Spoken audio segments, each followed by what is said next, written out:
Bom, muito boa noite a todos. Prazer em tê-los presentes. A gente está chegando à nossa hora aqui, eu acho que vamos iniciando. Gostaria muito de falar sobre a nossa alegria em reunir esse povo tão bacana aí que a gente trabalha junto com frequência. Ultimamente não tão próximo, né? Mas ao que tudo indica, as coisas estão retomando ao seu normal, ou para alguns o novo normal, né? Então, primeiramente queria manifestar aqui o motivo por nós iniciarmos esses eventos, né? A gente pensou aí numa forma de reunir o pessoal e ao mesmo tempo ajudar com uma forma assim de a gente passar as informações, né? E discutir aqui sobre os temas que envolvem, né, o substrato. É uma iniciativa da ANSUB, Associação Nacional de Substrato para Plantas, né, a qual eu presido. Nós somos um grupo que começamos aí a atuar na associação, para quem não conhece, em início de 2021. Então a gente está aí com quase 2 anos de funcionamento, né? E nós não tivemos o nosso tradicional evento, né? Agora, conforme nós gostaríamos de ter em 2022, que é o Ensub, né? Mas a gente está avaliando aí a possibilidade de fazê-lo ou ainda em 2023, mas o mais provável que seja em 2024. Aí a gente vai discutir aí ao longo do tempo para combinar direitinho, né? Hoje nós convidamos então o Luiz Milner, que gentilmente aceitou o nosso convite, né, para falar sobre um tema bem interessante. Inclusive seria um tema de palestra a ser abordado no Ensub, né?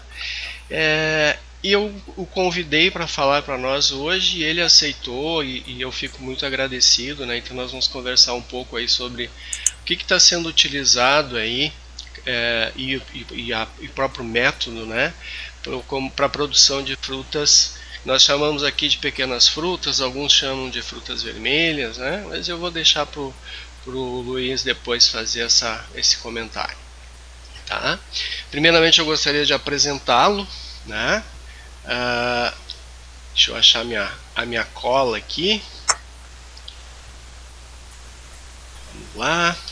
Bom, o Luiz tem mestrado em agronomia, é engenheiro agrônomo, né? Tem mestrado em agronomia pela Universidade Hebraica de Jerusalém. Ele foi extensionista do Ministério de Agricultura de Israel.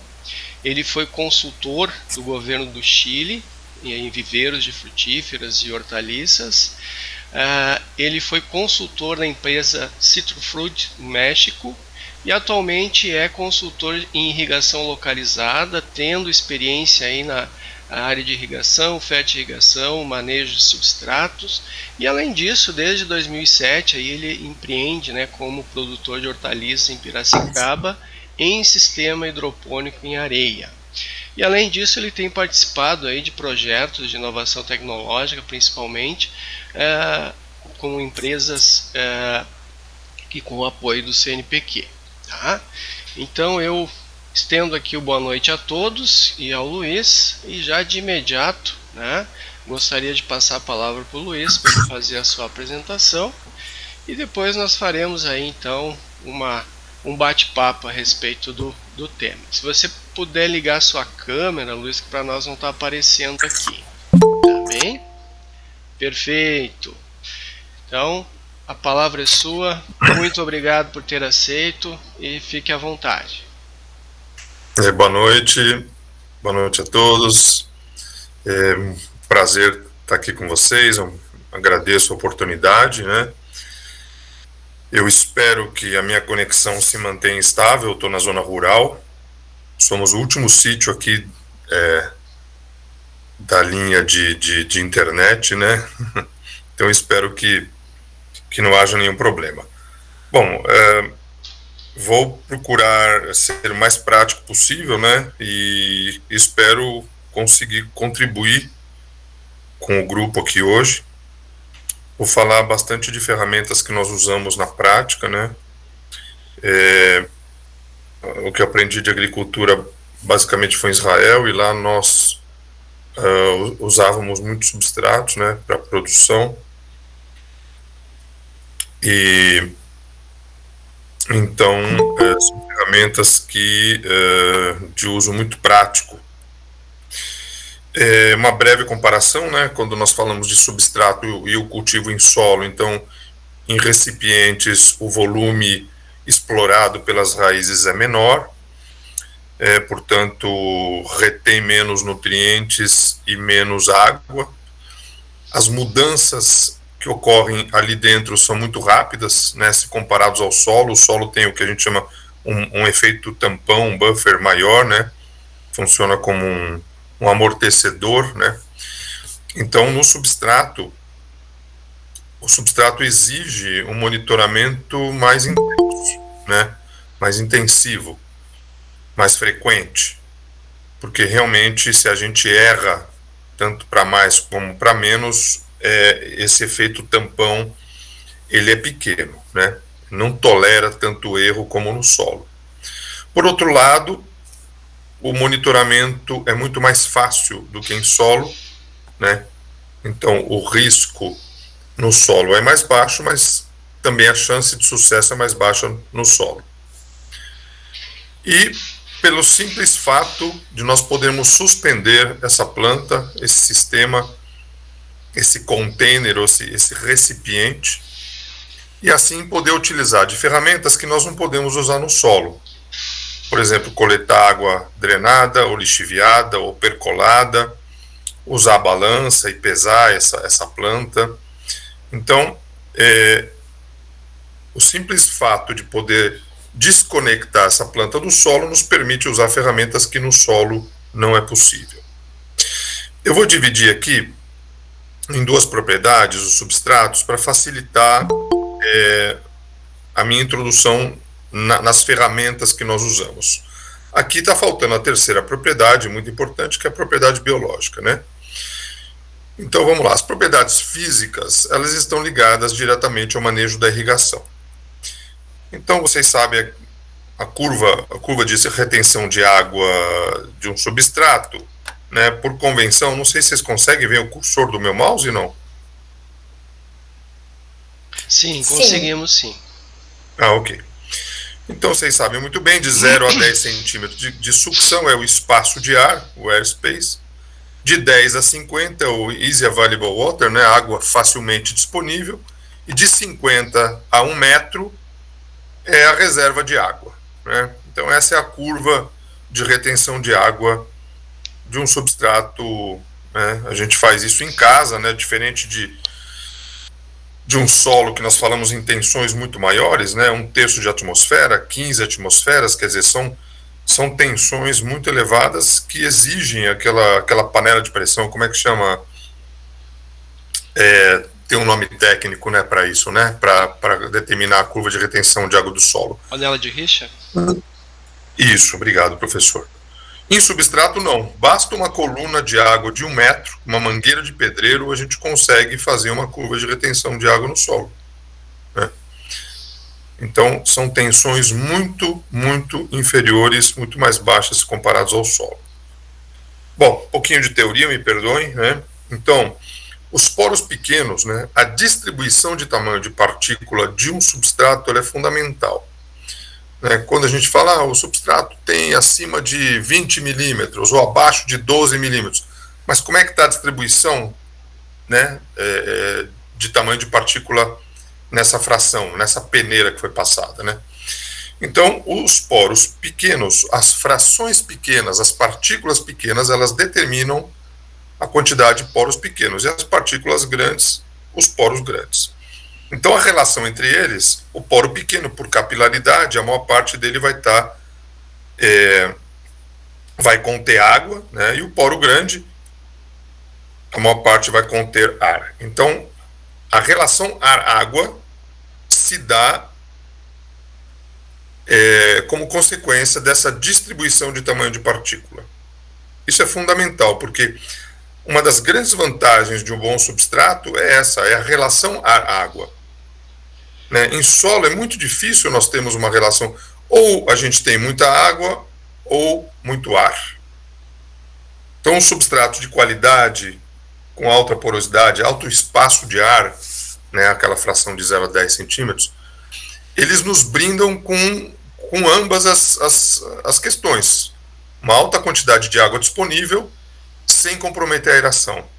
Aí está o grande pulo do gato, a grande questão que nos permite produzir com alta performance, obter bons resultados melhores do que em solo.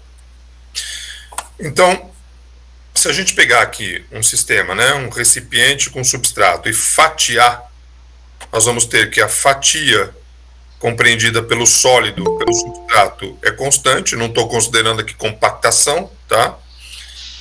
E a fração de água, ela vai diminuindo conforme se aproxima da superfície, isso por capilaridade, não é?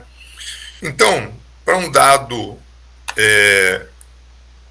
sistema, eu me refiro ao sistema ao recipiente, a altura do recipiente e o substrato, e a distribuição de tamanho de partícula, né? Se eu tiver um recipiente muito baixo, eu vou ter muita água, a relação ar-água vai estar comprometida, né?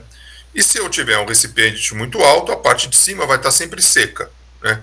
Então, é importante haver uma compatibilidade, né, entre a altura do recipiente, do container, do vaso, da sacola, da calha, enfim, do sistema que for ser usado, e a distribuição do tamanho de partícula.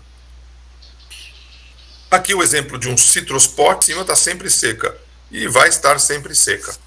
Isso é física, né? É claro, retém essa água com mais intensidade, para que a gente possa dizer, olha, o meu stand de plantas está dessa maneira, né? E então, na prática, nós trabalhamos de 5% a 40%. Aqui no Brasil, eu já vi água salobra no Nordeste, né? Até aqui no estado de São Paulo também, tem veios de água, poços com sódio, com bicarbonato de sódio, mas no geral são águas de boa qualidade, com EC baixo. Então nós podemos trabalhar em torno de 10, 15% de água drenada. Então, isso é uma questão prática que a gente faz no campo, né? Então o percentual de lixiviação, ele me diz o quanto irrigar. Quanto eu devo irrigar? Qual é o tamanho da minha dose de água, né? Ou quanto tempo de irrigação? Ou, em irrigação a gente fala, qual é a lâmina de água que eu vou aplicar? Eu não sei. Mas até que apareça 10%, por exemplo, né? Então, o percentual de lixiviação me indica o quanto irrigar. E agora as pesagens, né? Professor, não sei se se o pessoal, não sei quantas pessoas estão me ouvindo, se querem perguntar agora ou se eu continuo e pergunta no final, como é que a gente faz? Você que manda, Luiz. Quem sabe você conclui e fica, né? Até para não interromper sua linha aí. Pode ser? Ok, pode ser. Então, as pesagens, elas são é uma ferramenta fantástica, né? Alguém inventou que 1 litro de água pesa 1 quilo, isso é muito bom.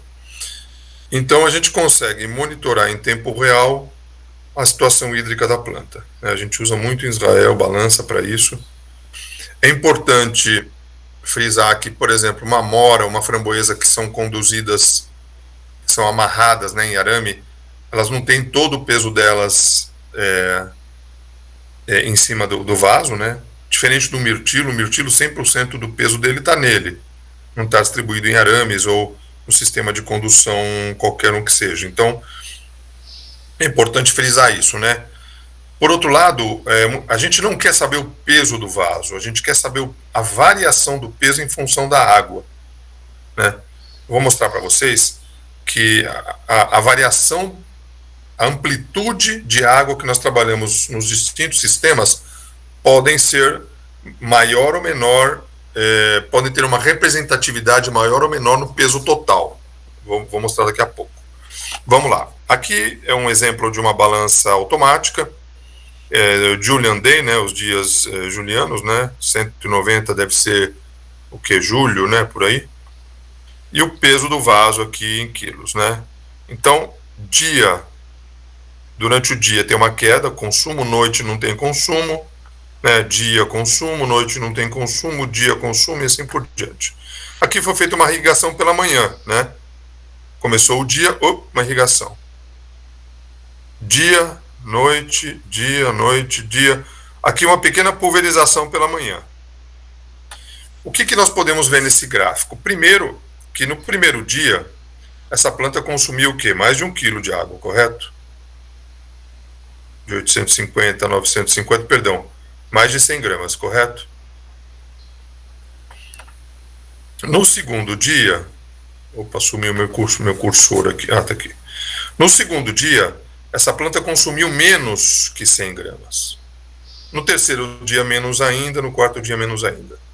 Ora, se não houve uma mudança climática significativa, se os dias não foram ficando mais frios, ou a demanda atmosférica não foi caindo, né, ou o VPD, né, o Vapor Pressure Deficit, o diferencial de pressão de vapor não foi diminuindo, eu posso afirmar que a água está sendo um fator limitante.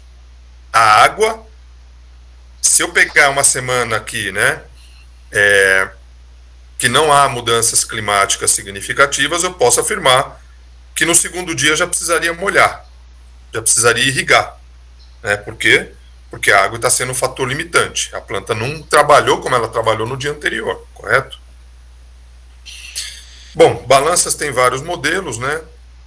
É importante, mais uma vez, que essa base é importante que ela esteja em declive para a gente não computar essa água drenada na pesagem, ela sai do sistema, pode ser manual, automática, e novamente representativa, que as plantas representem o todo, né? A gente não trabalhamos com balança com mola, né? Nesse sistema que a balança fica constantemente no campo, é importante trabalhar ou com balança eletrônica ou essas balanças de pesagente, né? De médico, porque elas não funcionam com molas, funcionam por sistema de alavanca. E o sistema de alavanca não cansa, a mola ela cansa com o tempo. Vamos lá, outro gráfico interessante. Né? Eu acho muito elegante essa ferramenta, né? Ela é muito elegante. Vamos lá, dias, peso em gramas da planta, de 1,8 kg a 2,500 kg, e do lado direito a irrigação em mililitros, né? O tamanho da dose. Os losangos escuros representam o tamanho da dose, 20 ml ou 30 ml. Os quadradinhos brancos representam o peso dessa planta. Então vamos lá. O agricultor, o operador, estava trabalhando com uma certa frequência de irrigação, pulsos de 20 ml. E aqui, os pesos da planta foi caindo. Ele tomou uma decisão de aumentar a frequência de irrigação. Dá para ver os losangos mais próximos, indicando um aumento da frequência de irrigação sem alterar a dose. Com isso, o peso foi subindo. Meu cursor ele dá uma sumida, não sei porquê. O peso foi subindo. Ele novamente espaçou aqui as irrigações, baixou a frequência, o peso foi caindo, até que ele resolveu mudar a dose para 30 ml. Vejam bem, quando ele mudou a dose para 30 ml, nós tivemos peso de planta de 2,4 kg, 2,5 kg, que nunca havíamos tido anteriormente aqui no gráfico. Então é possível afirmar que daqui para trás nós estávamos subutilizando o volume do substrato, do sistema. Não estávamos enchendo o tanque. Né?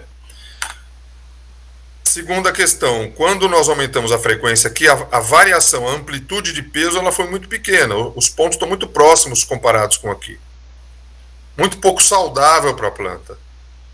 É importante essa amplitude de peso, é importante essa respiração do sistema. Seca, molha, garantir, isso é muito mais saudável do que se eu garantir uma umidade constante. Não é?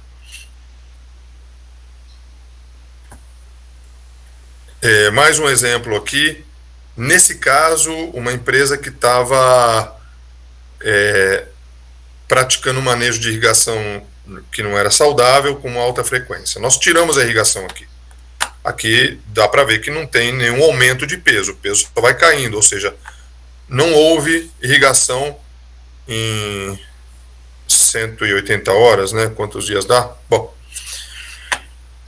uns 4, 5 dias, né? Então, vamos lá. Amplitude, novamente, no primeiro dia, no segundo dia, no terceiro dia aqui, houve um dia nublado. Por quê? Eu posso afirmar isso ou frio ou chuvoso, porque aqui voltou a aumentar a amplitude. Então, nesse período de 5 dias, não houve uma queda, um comprometimento significativo no consumo de água, né? Teve casos em que depois do terceiro ou quarto dia aumentou essa amplitude, houve um aumento do consumo de água, ou seja, quem estava sendo o fator limitante aí estava sendo a oxigenação. Proporcionamos uma melhor oxigenação, melhorou o consumo. A planta consumiu mais água, mesmo não havendo fornecimento de água. Então, nós chegamos, gente, através de cálculos, né, no peso mínimo. O peso mínimo é o peso para aquele sistema, para aquele substrato, aquela distribuição de tamanho de partícula, aquela altura do substrato, que não vai comprometer a minha planta e que eu vou deixar chegar nesse peso. É como, vou voltar ao exemplo do veículo, é como que se eu deixasse que toda vez eu abasteço o meu carro com 1/4 de tanque. Vamos supor que o meu carro tenha 40 litros, eu vou abastecer sempre com 10 litros. Chegou em 10 litros, eu abasteço. Então, eu sempre vou abastecer com 30. Correto? Agora, se eu estou nesse veículo sozinho, sem bagagem, a 80 por hora e sem ar-condicionado, ou seja, condições que aumentam, diminuem o consumo de gasolina, a autonomia vai ser maior, vai demorar mais para mim encher o tanque. O exemplo contrário, se eu tiver num carro cheio de gente, com bagagem, ar-condicionado a 120 por hora, a autonomia vai ser menor, eu vou ter que abastecer com maior frequência. É a mesma história. Se a minha planta está pequena, dias nublados, frios, úmidos, sem vento, todos os fatores que contribuem para diminuir o consumo de água, a autonomia vai demorar mais para chegar, né? A autonomia vai ser maior, então a minha frequência de irrigação, portanto, vai cair. Ou, o exemplo oposto, eu tenho uma planta grande, com índice de área foliar grande, com frutos em crescimento e enchimento, dias secos, quentes, com vento, tudo que contribui para um consumo grande de água. O que vai acontecer? Eu vou precisar irrigar com maior frequência, correto? Porque a autonomia vai ser menor. Então, o peso mínimo, ele é legal por isso, né? Eu consigo dançar de acordo com a música, eu consigo acompanhar o que a planta precisa, né? E a balança, ela abraça todos os parâmetros que influenciam no consumo de água. Ela não sabe o que está influenciando ali, ela mede em tempo real o que está acontecendo. No entanto, a gente tem que mudar às vezes a tara da balança. Por quê? Porque eu fiz uma poda, porque eu colhi o fruto que estava lá. Então isso vai mudar o peso devido à matéria seca, né? Não devido à amplitude da água no sistema, né? Então aqui alguns exemplos, né, práticos. Eu trabalhei no Chile, então a gente produzia kiwi em sacola de 8 quilos. Então a variação do peso, né, era então de 2 a 3% para 15 a 20%, né? Ou seja, a contribuição da variação do peso na variação do sistema total, né? Olha só, hortaliças, por exemplo, em bandeja, que são sistemas bem pequenos, são células pequenas, em turfa, né, que tem lá uma porosidade, uma capacidade de retenção de água muito elevada, pode chegar até 40%. Né? Ou seja, a flutuação, a amplitude de peso pode chegar a 40% em função da água. Né? Bom, essa capacidade de retenção de água, ela depende de alguns componentes de substratos, né? Então, os substratos a gente divide em orgânicos e inorgânicos, né? Vocês sabem melhor que eu, os orgânicos, a turfa, casca de coco, casca de pinos, casca de arroz e todas as variações aí de material orgânico, e os inorgânicos, né? A perlita, a argila expandida, a vermiculita, o róculo, né? A lã de rocha, areia, e a distribuição de tamanho de partícula, como eu já comentei, né?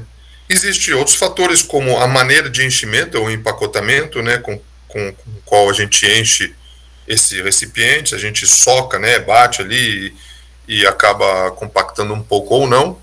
E a umidade do substrato no momento de enchimento também é importante. E o quinto fator, que eu vejo sendo muito pouco considerado nos sistemas de produção aqui no Brasil, que é essa compatibilidade entre a altura do vaso, né, que vai determinar a capacidade de container, né? Aquela clássica brincadeira com a esponja, né? A esponja de lavar prato.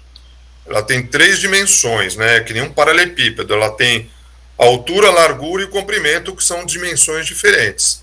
Ela tem uma capacidade de retenção de água dela. Se eu encharco essa esponja e deixo ela deitada, ou seja, a altura vai ser menor, ela vai drenar, vai parar de drenar, e aí está na capacidade de container dessa esponja. Se eu seco a água que drenou e depois coloco ela virada na largura, né? Ou seja, uma altura intermediária, vai de novo drenar. E se de novo eu deixar ela em pé, vai drenar mais uma vez. Ou seja, a altura de água vai ser sempre a mesma. Né? Então, isso eu acho que é uma questão pouco considerada aqui no Brasil, né?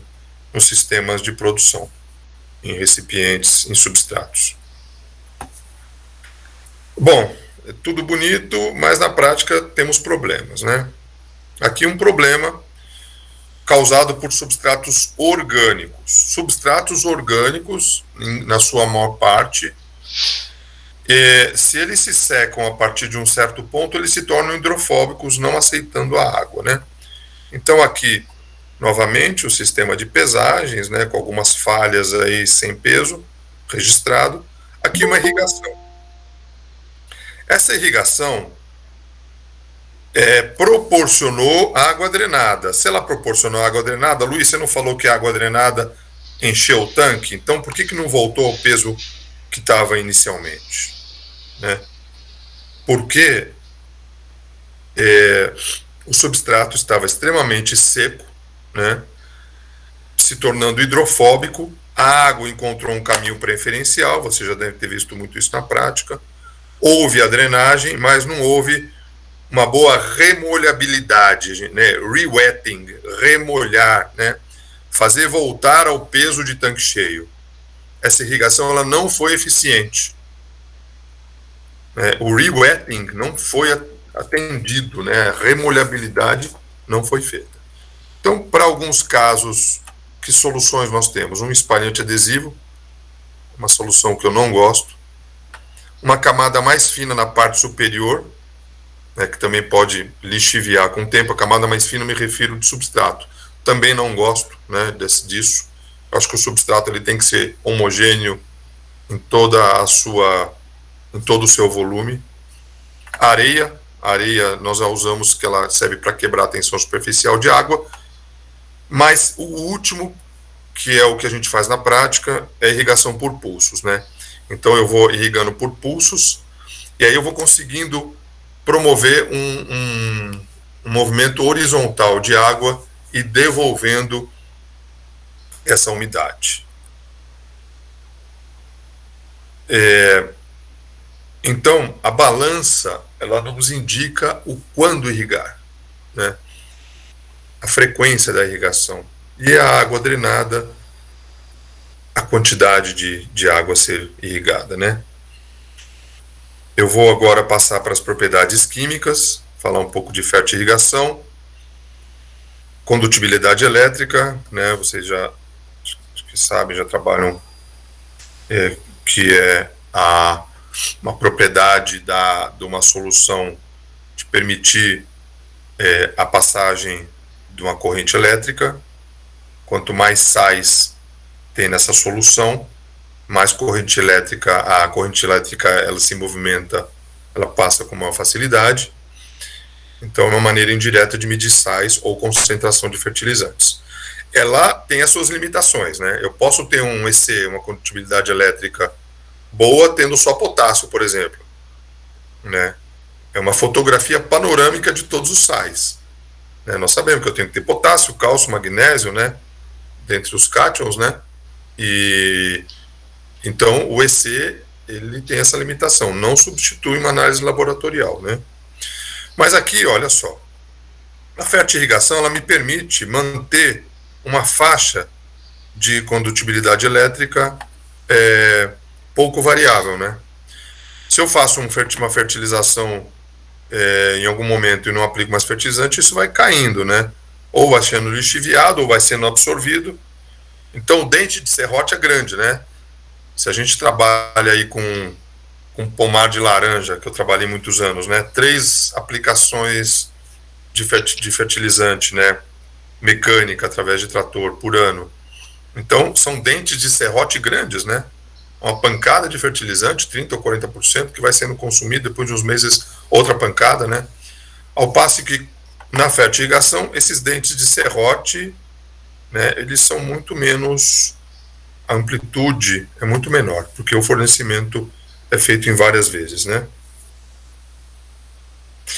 Então, a fertirrigação é um fornecimento constante, né, de nutrientes, nas concentrações recomendadas, né? A distribuição é muito mais uniforme do que através da adubação convencional, desde que o sistema de irrigação tenha esse coeficiente de uniformidade. A aplicação do nutriente segundo o requerimento da cultura, eu consigo rapidamente mudar a relação entre nutrientes. E aqui a gente trabalha com 2 sistemas, ou a solução final, que é um tanque para pequenas produções, né? Pequenas unidades produtivas, que eu tenho uma solução final preparada num tanque, numa caixa d'água, e injeto isso diretamente para as minhas plantas. Então, o EC da caixa d'água é o mesmo do EC do gotejador, ou através de injeção, né? Em injeção, quando a gente trabalha com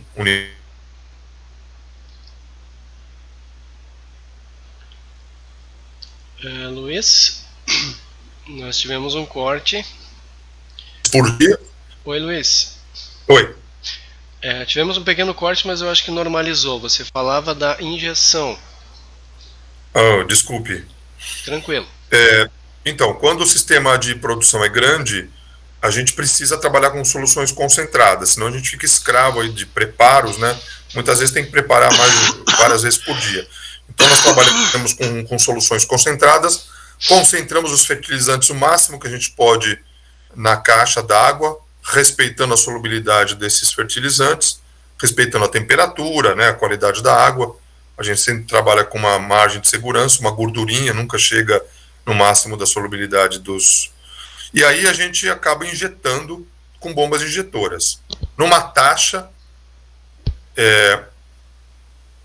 a taxa de injeção, ela tem que ser uma taxa que, misturada na vazão do setor de irrigação, vai me proporcionar a concentração desejada, né?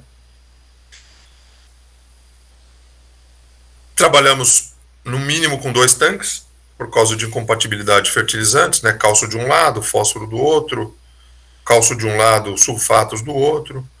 E a gente trabalha aqui nas frutas vermelhas, né?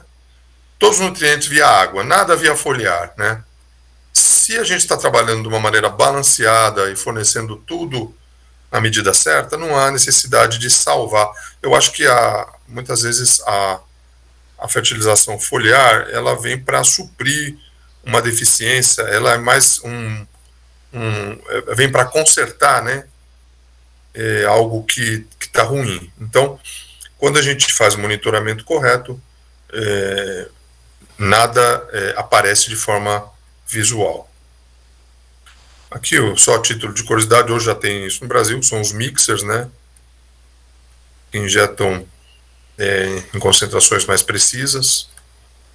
Eu acho importante esses sistemas quando a gente trabalha com sistemas menos tolerantes, ou seja, baixíssimos, ultra baixo volume de substrato e substrato inorgânico, né, que participa pouco do jogo, né, absorve e libera muito pouco, né. Os substratos orgânicos, eles já participam mais do jogo, esse jogo de, como falam, Cation Exchange Capacity, né, a capacidade de troca, o CTC, eles têm um CTC, né, que eles participam no jogo, eles absorvem um pouquinho quando tem a mais, liberam, né, aquele triângulo que a gente, né, o solúvel, absorvido e mineralizado, ele se torna muito maior nesses substratos e mais fechado, não é? Então, nesses casos, vale a pena ter um sistema mais preciso. O monitoramento, nós sempre falamos em cultivo intensivo, né? As frutas vermelhas aqui é um cultivo extremamente intensivo, né? Com elevado valor agregado, muita mão de obra por metro quadrado, muito dinheiro que entra e que sai por metro quadrado, né? Então, o custo-benefício do monitoramento é muito bom, né? É muito importante monitorar, porque eu sempre falo que a gente não tem controle sobre todos os fatores de produção, né? Eu não tenho. Clima, eventualmente o ataque de uma praga, de alguma doença que veio de fora. Então, os fatores de produção sobre os quais eu tenho controle, que é irrigação e nutrição, então eu procuro fazer da melhor maneira possível, porque eu não tenho controle sobre todos os fatores, né? E permite tomadas de decisão no momento certo, né? Eu volto ao exemplo lá da análise de ficar diabético, eu vou procurar interromper, né, diminuir, mudar minha dieta, ou eventualmente tomar algum medicamento para que eu não me torne diabético, né, ou colesterol. Então, o monitoramento ele serve para detectar antes que o problema se torne visual. Se a planta mostra algum desbalanço nutricional, porque eu atrasei na tomada de decisão, né. Então, a gente tem vários hoje no mercado, né, esse slide ele é antigo, né, hoje tem vários kits de campo para outros vários elementos, né, potássio, fósforo, cálcio, né, que são user-friendly, que são facilmente amigáveis de trabalhar, né. Aqui eu já vou entrar no assunto de fertilizantes, né, os sais, eu gosto muito de trabalhar com sais, eu gosto muito de montar a formulação, porque dá um pouco mais de trabalho, mas é mais barato e permite principalmente alterar essas relações ao longo do curso, né. Alguns problemas aqui que a gente enfrenta com esses sais mais baratos são problemas que a gente consegue lidar, né. A minha solução lá, eu estou usando fertilizante que sobra um pouquinho no fundo do tanque. Tudo bem, deixa esse tanque, o chupão do tanque, o cano que vai sair a água e vai ser injetado, deixa ele um pouquinho acima. Abre mão um pouco do que sobra lá embaixo, né? Tem algumas técnicas para se livrar dessas impurezas, né?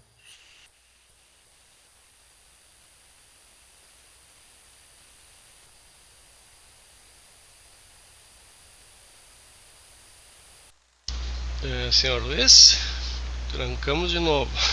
Bom, então, queria concluir minha fala, né, dizendo que eu acho que... Opa, desculpe. Não, eu gostaria de concluir a minha fala, né? Pode falar. Sim. Eu gostaria de concluir, então, né, dizendo que eu acho que é importante a melhoria nas propriedades físicas do substrato, né? Eu vejo muita gente comprando o substrato pelo EC, né? Eu não sei a legislação como está hoje, mas eu lembro que nos primeiros insubs, né, o Encontro Nacional de Substratos, que eu tive a oportunidade de participar, se falava muito na legislação, como seria essa legislação, né, o que estava faltando incluir nisso de informação para o consumidor. Eu acho que as propriedades físicas, elas não são exigidas, não sei se eu estou errado, né, mas o espaço de ar, a porosidade, a densidade, essas informações eu entendo que deveriam ser mais conhecidas, né, mais faladas, mais praticadas aí nos substratos, né. O manejo de irrigação visando atender a necessidade hídrica da planta, né, eu acho isso muito importante. E aí as ferramentas que existem disponíveis para isso.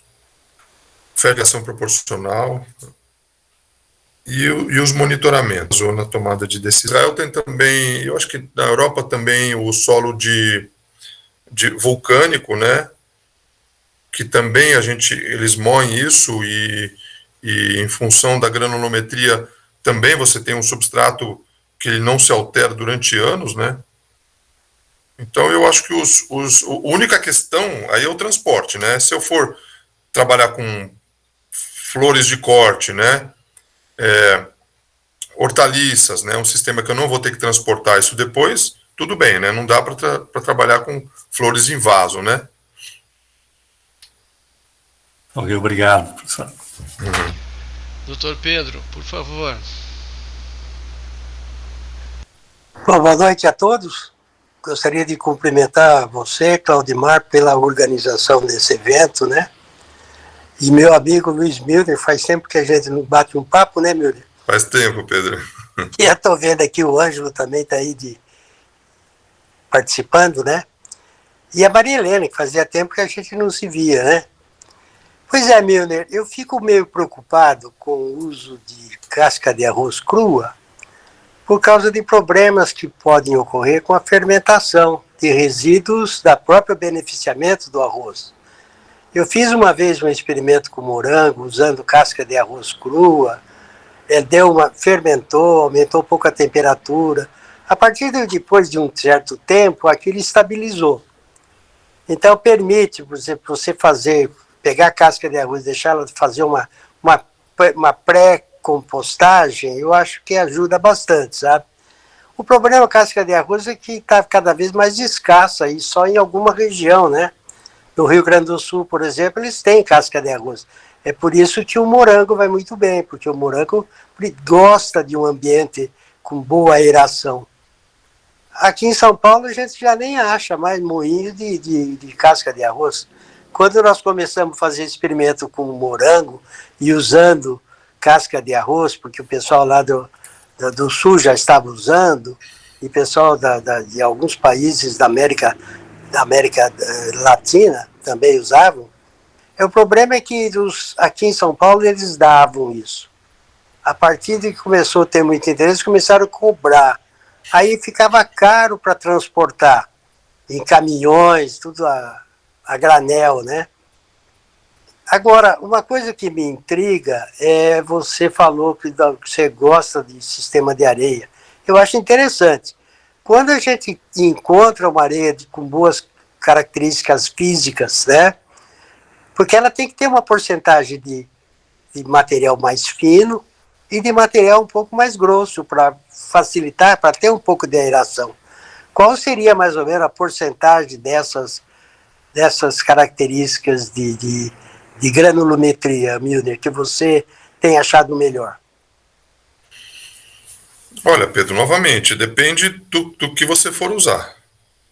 Se você for trabalhar com sistemas menos profundos, canaleta, por exemplo, produção de clone, né, de celulose, de eucalipto, né, que a altura é baixa, você tem que ter uma areia mais grossa, né. Se você for trabalhar com uma altura maior, você tem que ter uma composição com partículas menores, né. Eu acho que é importante fazer a curva de retenção de cada mistura, né, para ver se te atende à tua necessidade, né. E não é só porcentagem de grande, média e fina, não. É a origem da areia. Tem grãos de areia mais arredondados, tem grãos de areia mais pontudos, isso muda também. Veja os filtros de areia para irrigação.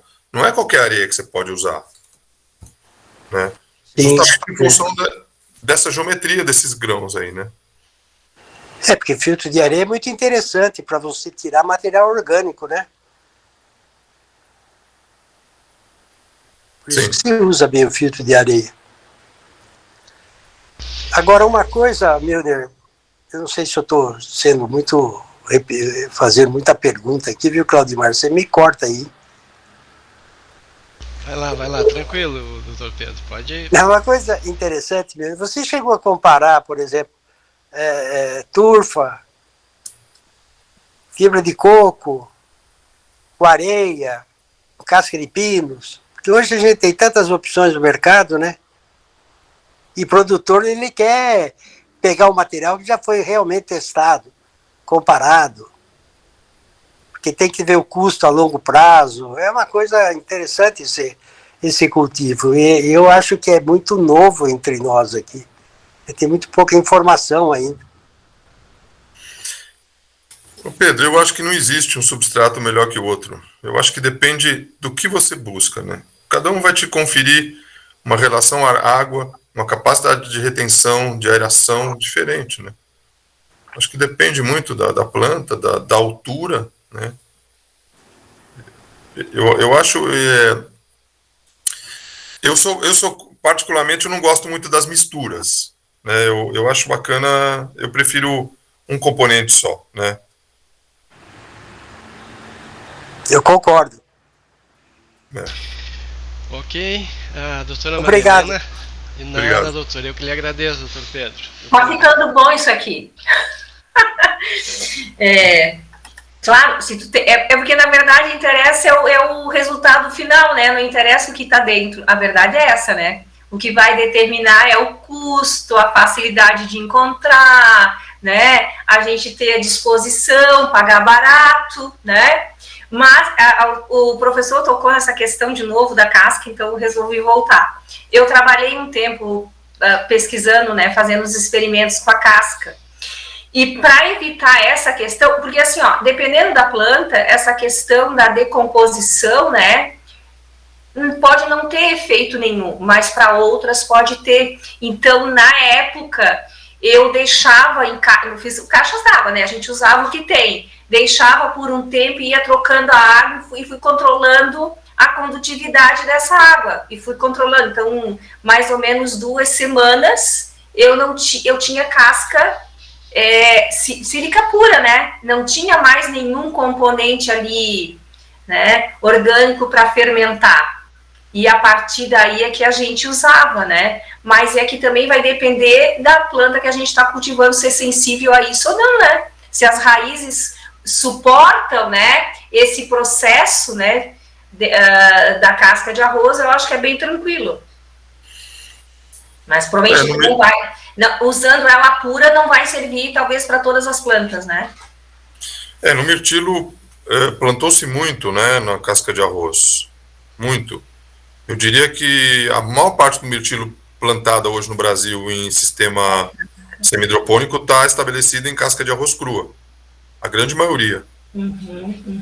Eu não sei, essa questão da fermentação que o Pedro comentou, eu não sei se talvez pelo fato da gente usar recipientes mais altos, né, isso evita aí o excesso de água. É muito difícil ter excesso de água, né, com esse substrato, né. O que a gente vê é que ele abaixa, né, ele vai abaixando e tem que repor esse material, né. Mas essa questão da fermentação não vi ainda.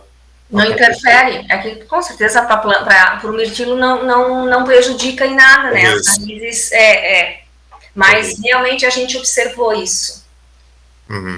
Não, mas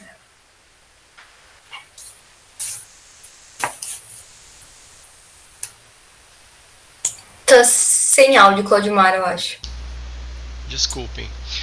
Eu acho que é o Ângelo próximo, né? Me desculpem se eu me perdi aqui na ordem. Ângelo, por favor. Boa noite a todos. Cláudio, obrigado, Claudimar, pelo convite aí, tá? Da apresentação, parabéns pela organização. E Milner, a gente está pertinho aqui, mas está difícil se encontrar também, né? Mas... É o Ângelo da Amafibra, da Eucatex. Da Mafibra, da Eucatex, só fiz estágio. Quanto tempo, Ângelo? Que bom te ver. Bom te ver. Acho que você já respondeu aí uma pergunta que eu ia fazer, que você não gosta muito das misturas, né? Mas quando você falou da casca de arroz crua, né? Eu acho que foi um assunto que levantou aí a atenção de todos.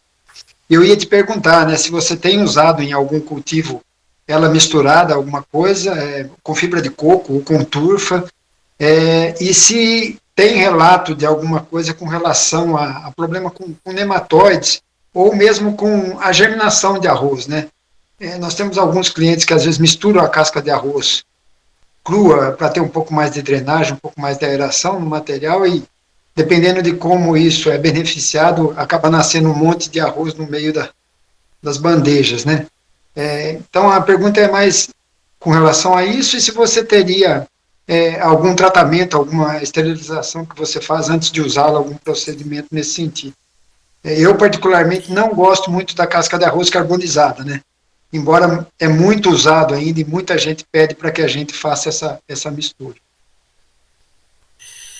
Então, Ângelo, eu não uso muito casca de arroz, né? Nos projetos que eu oriento, que eu dou assessoria, eu estava recomendando a casca de pinos, né? Uhum. Ultimamente, eu tenho gostado muito do resultado da casca de coco, o chip, né? A mais grossa. Certo. Então, nos projetos que eu oriento, não temos usado casca de arroz. Desconheço, Ângelo, como sanar esses problemas que você levantou aí. Acho que eu não sou a pessoa mais adequada para responder sobre a casca de arroz. Eu particularmente não uso. Uhum. Mas eu sei que a maior parte do mirtilo sim está estabelecido hoje nesse substrato. Mas eu sinto muito, lamento não ter essa informação. Ok, muito obrigado. Um pequeno comentário a respeito disso. Tem produtores que estão utilizando a casca de arroz do processamento do arroz parboilizado. Nesse caso, ela não teria esse problema, né? Porque ela passa pelo tratamento físico, né? Uhum. É uma maneira de contornar, mas é uma quantidade bastante limitada, porque o consumo maior não é do arroz parboilizado. Então, enfim. Uhum. Pessoal, estamos avançando na hora e o nosso propósito era não passar muito de uma hora, porque se torna um pouco cansativo, embora tá animado aqui o nosso debate. Então, se alguém tiver mais uma perguntinha para a gente finalizar, senão nós vamos fazer o encaminhamento final. Então, bom, agradeço muito o senhor Luiz Milner, que nos brindou aí com essa bela apresentação, né? É o nosso primeiro encontro, né? E serão mensais, na segunda semana do mês, todas as segundas-feiras, às 19 horas.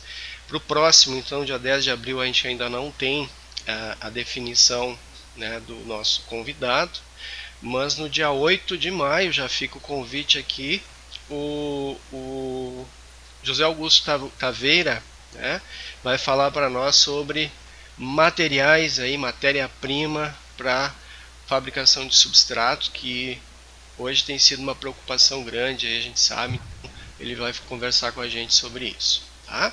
Agradeço muito a todos pela presença, convido a todos a conhecer aí o nosso trabalho na ANSUB e a se filiar na nossa associação. Tem uma pequena contribuição anual ali que é bem em conta, né? Eu deixei o site ali, agora a colega a professora Cassiara colocou ali também. Então, por favor, se precisar de alguma informação, enfim, a gente está à disposição, né? E nos acompanhem sempre aí. Professor, eu gostaria de agradecer o convite, foi um privilégio, um prazer poder estar aqui com vocês e espero ter contribuído um pouquinho. Muito obrigado. Foi muito bom, para nós foi excelente. Muito obrigado. Boa noite a todos, foi um prazer. Obrigada, tchau, tchau, pessoal. Tchau, tchau. Tchau. Boa noite, tchau.